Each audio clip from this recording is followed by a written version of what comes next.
السلام علیکم ورحمۃ اللہ وبرکاتہ۔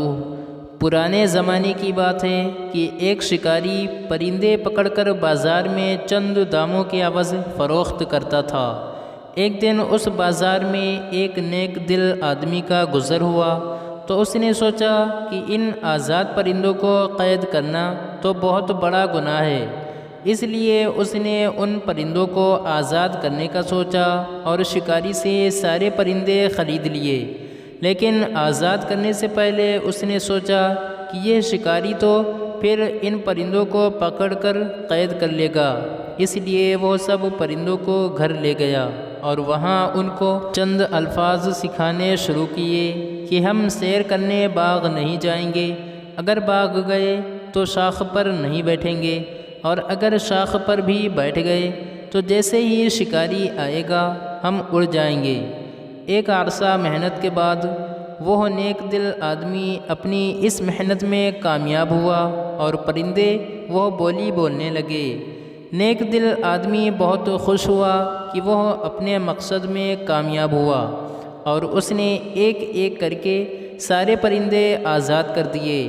اب ہوا یوں کہ دوسرے دن صبح سویرے جب شکاری باغ میں پرندے پکڑنے گیا تو کیا دیکھتا ہے کہ پرندے شاخوں پر بیٹھے گنگنا رہے تھے کہ ہم سیر کرنے باغ نہیں جائیں گے، اور اگر باغ گئے تو شاخ پر نہیں بیٹھیں گے، اور اگر شاخ پر بیٹھ گئے تو جیسے ہی شکاری آئے گا ہم اڑ جائیں گے۔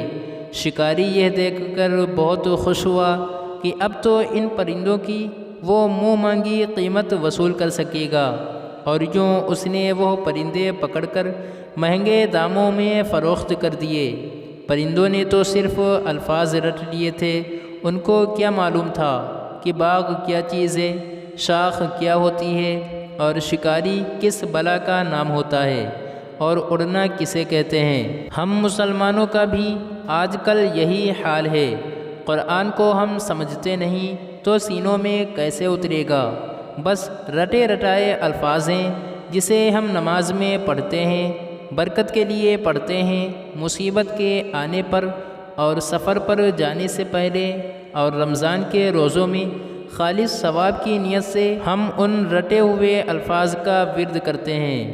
ان پرندوں کی طرح ہمیں بھی قانون کی اس کتاب کی سمجھ ہی نہیں ہے کہ اللہ تعالیٰ نے اس میں ہم سے کیا مطالبات کیے ہیں، کون سے احکامات دیے ہیں اور کن چیزوں سے روکا ہے، کامیابی کے رموز کیا ہیں اور خسارے کا راستہ کون سا ہے، ہمارا دوست کون ہے اور ہمارا دشمن کون ہے۔ جب یہ حال ہوگا تو شکاری یعنی باطل قوتیں ہمیں دیکھ کر خوش بھی ہوگا اور اپنا غلام بھی بنائے گا۔ ہمیں بحیثیت مسلمان اپنے آپ پر غور کرنا چاہیے اور آج سے ہی قرآن مجید کا ترجمہ خود بھی پڑھنا شروع کر دینا چاہیے اور اپنے بچوں کی پڑھائی کا بھی لازمی حصہ بنانا چاہیے۔ مزید اچھی ویڈیوز کے لیے لائک، شیئر، کمنٹ اور سبسکرائب ضرور کریں۔ شکریہ۔